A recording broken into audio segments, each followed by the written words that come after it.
Welcome to A Dollar Dissected. Today we're breaking down one of the biggest financial stories in America, student loan wage garnishment. What it is, who's affected, and exactly what you can do to protect your income before the next wave hits. Stay until the end, because I'm going to walk you through 3 ways to stop garnishment completely, even if you've missed payments for years. This isn't political. This is just the math and the law affecting millions of American workers right now. When a federal loan defaults, the government can take up to 15% of your pay. They don't even need a court order. But you can challenge it with a hardship hearing or use loan consolidation to pull your loans out of default status. Alternatively, look into the government's Fresh Start program to get your benefits and good standing back instantly. Knowledge is your best defense. Protect your future. Let's dissect the solution together. First, let's understand the scale of this. As of last year, nearly 43 million Americans owed more than $1.6 trillion in student loans. That's 1 in 8 people in this country. Teachers, nurses, engineers, truck drivers, single parents, retirees. Almost every working American knows someone with student debt. But here's the number nobody talks about. Less than 40% of borrowers are current on their student loan payments. Let that sink in for a moment. 6 out of every 10 student loan holders in America are not paying on time. Some are a little behind. Some haven't paid in years. The crisis is real, and it's not going away. About 5.5 million borrowers are currently in default. Another 3.7 million are more than 270 days late on their payments, and 2.7 million are in the early stages of delinquency. Add it up. Roughly 12 million borrowers are either delinquent or in default. That's more than 1 in 4 federal student loan borrowers. And starting in 2026, the government decided it was time to start collecting. Here's how wage garnishment works. When you take out a federal student loan, you sign an agreement to pay it back. If you stop paying for more than 270 days, about 9 months, your loan officially goes into default. Take steps to understand your repayment options today. Once you're in default, the government doesn't need to take you to court. They don't need a judge's permission. They can simply order your employer to withhold up to 15% of your after-tax wages and send that money directly to the federal government. You don't get to negotiate. Your employer has no choice. The money is gone before you ever see your paycheck. And that's not all. The government's power reaches even further. The government can also seize your federal tax refunds. They can take a portion of your Social Security benefits. They can withhold federal payments and salaries. Don't wait until the government takes control. Act now to resolve your default. This isn't a debt collector calling you. This is the United States Treasury Department with the legal power to take your money before you ever touch it. Now here's the timeline of what just happened. It all began in May of 2025. The Department of Education announced it would resume involuntary collections, withholding tax refunds and federal payments from borrowers in default. In December 2025, they announced the next phase.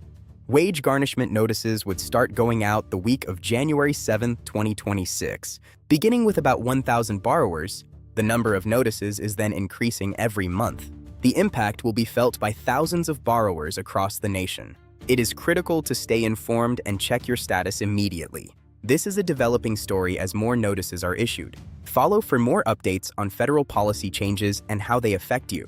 By the time mid-January 2026 rolled around, the Department of Education had already collected about $500 million from borrowers through other forms of involuntary collection. Then, out of nowhere, on January 16, 2026, the department reversed course.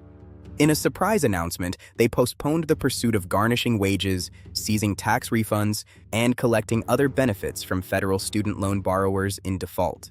The reason? Major reforms were coming.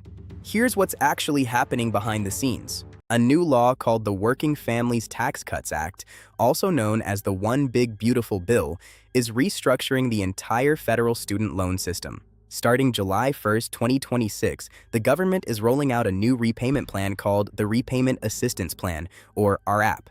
It includes an income-driven option that waives unpaid interest for borrowers who pay on time, and even includes small matching payments from the department to ensure that outstanding principal is reduced each month. The new law also gives borrowers a second chance to rehabilitate a defaulted loan. Before, you only got 1 shot, now you get 2.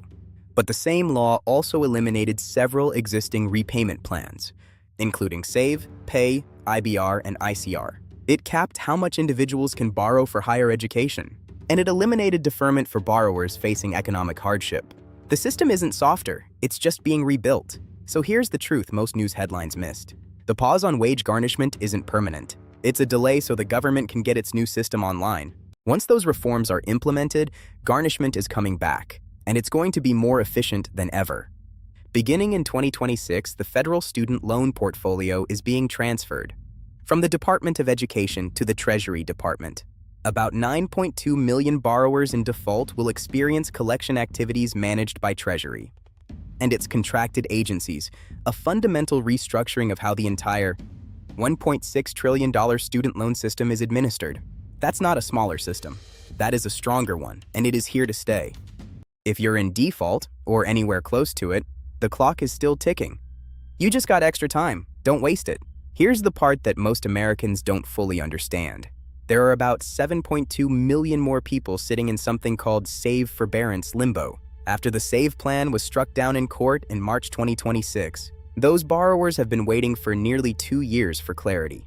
They now have to select a new legal repayment plan and resume payments by July 1st, 2026. If they don't choose a plan, they default. If they default, garnishment becomes legal again. So even though the headlines say, wage garnishment paused, the reality is that millions more Americans are about to be eligible for it. The pause didn't save anyone.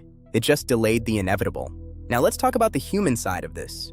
Betsy Mayotte, president of the Institute of Student Loan Advisors, put it this way: if you think you can't afford your payments now, wait until you see how unaffordable it is once they start garnishing your wages. Most of the time, the amount they garnish is going to be more than the regular payment would have been. That's the trap. People stop paying because they can't afford it.